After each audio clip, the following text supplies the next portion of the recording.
जय हिंद दोस्तों। आपके अपने परिवार द शिवा एकेडमी में आप सभी का स्वागत है।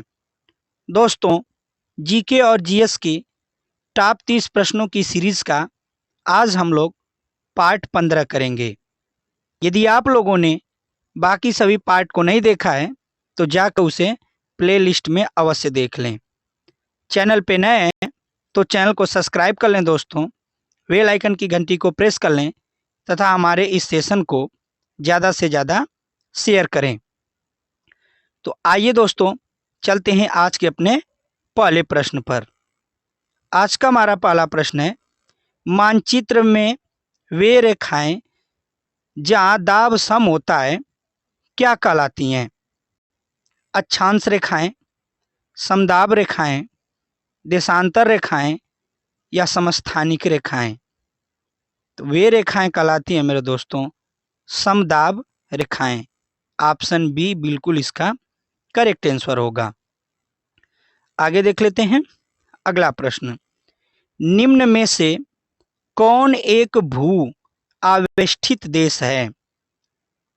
कीनिया, तंजानिया, युगांडा, जैर। तो भू आवेष्टित जो देश है मेरे दोस्तों वह है युगांडा। ऑप्शन सी बिल्कुल इसका करेक्ट आंसर है। आगे देखते हैं अगला प्रश्न। निम्नलिखित में से कौन एक स्थल रुद्ध देश है? कजाकिस्तान, तजाकिस्तान, उज्बेकिस्तान, इनमें से कोई नहीं। तो स्थल रुद्ध जो देश है मेरे दोस्तों वह है तजाकिस्तान। बी बिल्कुल इसका सही आंसर है। आगे देख लेते हैं अगला प्रश्न। दक्षिण पूर्व एशिया का स्थल अवरुद्ध देश है? Thailand, Laos, Cambodia, Malaysia. दक्षिण पूर्व एशिया का जो स्थल अवरुद्ध देश है मेरे दोस्तों वह है थाईलैंड। ऑप्शन ए इसका बिल्कुल करेक्ट आंसर है। आगे देख लेते हैं अगला प्रश्न। निम्नलिखित देशों में कौन सा एक स्थल रुद्ध देश है? बताइए दोस्तों कि इसमें से कौन स्थल रुद्ध देश है? Gabon, Angola, Zimbabwe, Tanzania. तो इसका जो सही आंसर होगा मेरे दोस्तों वह होगा ए, गैबोन है। कौन सा देश है मेरे दोस्तों? गैबोन। अगला प्रश्न, प्रश्न नंबर 6। निम्नलिखित देशों में कौन सा एक स्थल रुद्ध देश नहीं है? Nepal, Myanmar, Afghanistan, Switzerland. तो इसका जो सही आंसर होगा दोस्तों म्यांमार होगा। Option B. आगे चलते हैं अगले प्रश्न पर। निम्न देशों में कौन सा एक स्थल रुद्ध देश है? Peru, Uruguay, Bolivia, Suriname. तो इसका सही आंसर हो जाएगा दोस्तों ए, पेरू। पेरू बिल्कुल इसका करेक्ट आंसर होगा। अगला प्रश्न, प्रश्न नंबर 8। मस्सावा बंदरगाह किस देश में अवस्थित है? यमन, इरिट्रिया, सऊदी अरब, सोमालिया। तो मस्सावा जो बंदरगाह है मेरे दोस्तों वह स्थित है इरिट्रिया। बी बिल्कुल इसका सही आंसर है, इरिट्रिया। अगला प्रश्न, प्रश्न नंबर 9। अफ्रीका के रूम सागरी तट पर कौन सा बंदरगाह है?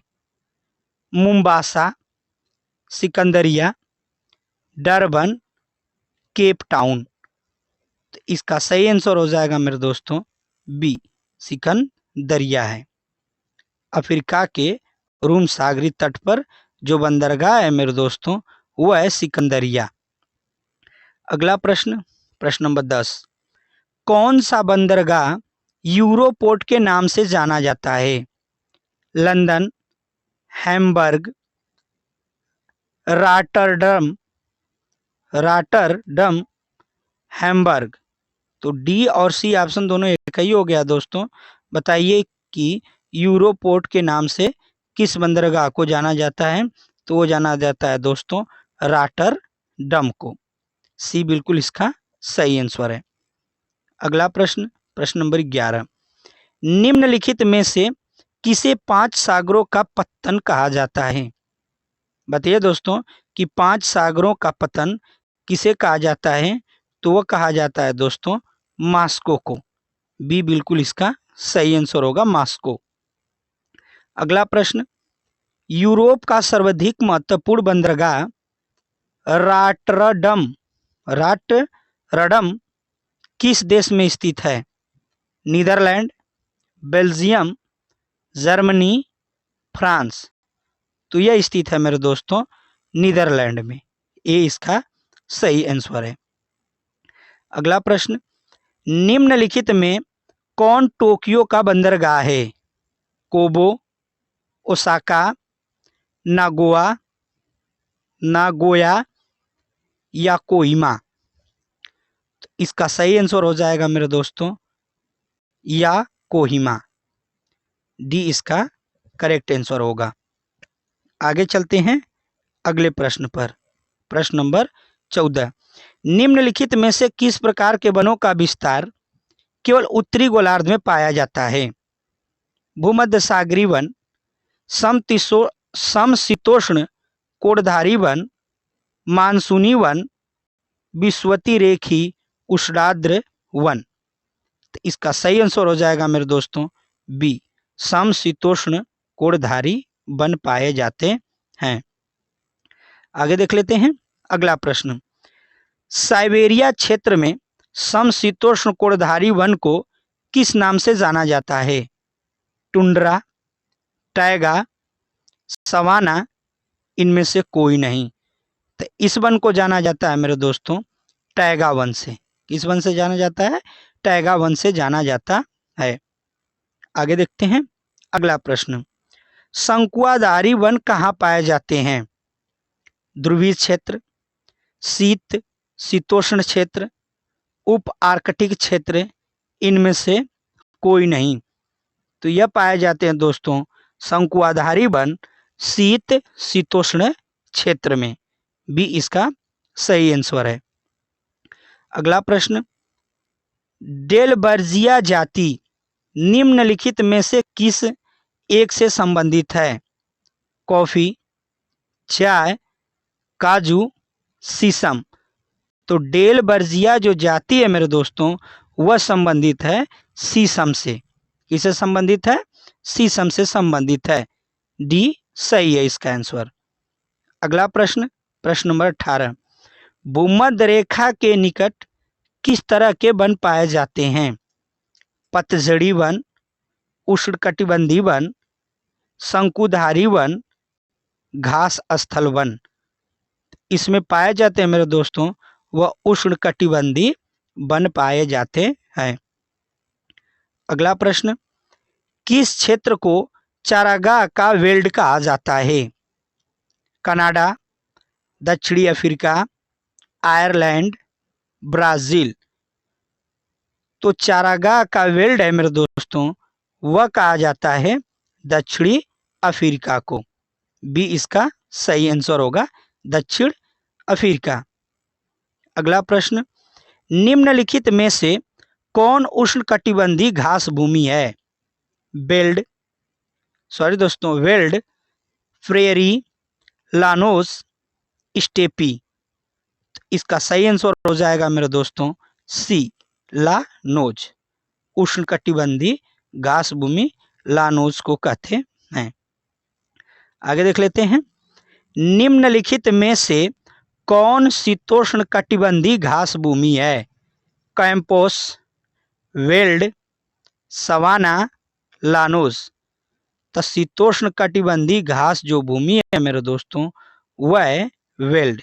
बी बिल्कुल इसका सही आंसर हो जाएगा, वेल्ड। अगला प्रश्न, प्रश्न नंबर 22, कनाडा के मध्य अक्षांशीय घास के मैदान कहलाते हैं? Pampas, downs, steppe, prairie. तो कनाडा के मध्य अक्षांशी घास के मैदान है मेरे दोस्तों, वह कहलाते हैं प्रेयरी। डी इसका करेक्ट आंसर होगा। अगला प्रश्न, किस प्राकृतिक प्रदेश में मौसमी वर्षा होती है मुख्यतः गर्मी के अंत में? प्रेयरी प्रदेश, भूमध्य सागरीय प्रदेश, मानसूनी प्रदेश या विषुवती प्रदेश? बताइए दोस्तों। तो इसका जो सही आंसर हो जाएगा वह होगा सी, मानसूनी प्रदेश में। मानसूनी प्रदेश में दोस्तों मुख्यतः गर्मी के अंत में वर्षा होती है। अगला प्रश्न, प्रश्न नंबर 24, किस प्राकृतिक प्रदेश को विकास का प्रदेश कहा जाता है? मानसूनी प्रदेश, विषुवती प्रदेश, भूमध्य सागरीय प्रदेश या सवाना प्रदेश? तो यह कहा जाता है दोस्तों विकास का प्रदेश, मानसूनी प्रदेश को कहा जाता है। ए बिल्कुल इसका करेक्ट आंसर होगा, मानसूनी प्रदेश। आगे देख लेते हैं, रोपण कृषि किस प्राकृतिक प्रदेश में की जाती है? विषुवती प्रदेश, सवाना प्रदेश, भूमध्य सागरीय प्रदेश, इनमें से कोई नहीं। तो इसका सही आंसर हो जाएगा दोस्तों ए, विषुवती प्रदेश में रोपण कृषि की जाती है। आगे देख लेते हैं अगला प्रश्न, मानसूनी प्रदेश के अधिकांश निवासियों के जीवन का मुख्य आधार है उद्योग, कृषि, पशुपालन, खनिज उत्खनन? तो 26 का हो जाएगा मेरे दोस्तों, इसका जो आंसर होगा वह होगा बी, कृषि। मानसूनी प्रदेश के अधिकांश निवासियों का जीवन किस पर आधारित है? तो आधारित है कृषि पर। अगला प्रश्न, किस प्राकृतिक प्रदेश में गर्मी की ऋतुओं में गर्मी की ऋतु में सूर्य कभी अस्त नहीं होता है? टुंड्रा प्रदेश, सवाना प्रदेश, टैगा प्रदेश या भूमध्य सागरीय प्रदेश? तो इसका सही आंसर हो जाएगा दोस्तों ए, टुंड्रा प्रदेश में गर्मियों के ऋतु में सूर्य कभी अस्त नहीं होता है। आगे देख लेते हैं अगला प्रश्न, किस प्राकृतिक प्रदेश को शीत मरुस्थल कहा जाता है? सवाना प्रदेश, भूमध्य सागरीय प्रदेश, टुंड्रा प्रदेश, टैगा प्रदेश? तो इसका जो सही आंसर हो जाएगा मेरे दोस्तों वह हो जाएगा टुंड्रा प्रदेश। टुंड्रा प्रदेश को शीत मरुस्थल भी कहा जाता है। आगे देख लेते हैं अगला प्रश्न, कौन सा प्राकृतिक प्रदेश सालों भर हिमाच्छादित रहता है? सवाना प्रदेश, भूमध्य सागरीय प्रदेश, टुंड्रा प्रदेश या टैगा प्रदेश? तो सालों भर जो हिम से ढका रहता है मेरे दोस्तों वह ढका रहता है टुंड्रा प्रदेश। सी बिल्कुल इसका करेक्ट आंसर होगा। आइए दोस्तों चलते हैं आज के अपने लास्ट प्रश्न पे। आज का हमारा लास्ट प्रश्न है दोस्तों, जो पेंगुइन पक्षी होता है दोस्तों किस प्राकृतिक देश में पाया जाता है? पश्चिम यूरोपीय प्रदेश, भूमध्य सागरीय प्रदेश, भूमध्य रेखीय प्रदेश या टुंड्रा प्रदेश? तो जो पेंगुइन पक्षी होता है दोस्तों, जो पेंगुइन पक्षी होता है दोस्तों वह पाया जाता है टुंड्रा प्रदेश में। डी बिल्कुल इसका करेक्ट आंसर होगा। तो यह रहे दोस्तों आज के हमारे टॉप 30 प्रश्न, और आपका स्कोर कितना रहा दोस्तों यह आप हमें कमेंट करके ज़रूर बताइएगा। और हमारे इस सेशन को ज़्यादा से ज़्यादा लाइक कर दें दोस्तों और शेयर करें। चैनल पे नए हैं तो चैनल को सब्सक्राइब करना ना भूलें दोस्तों। मिलते हैं अगली वीडियो में, तब तक के लिए धन्यवाद। जय हिंद।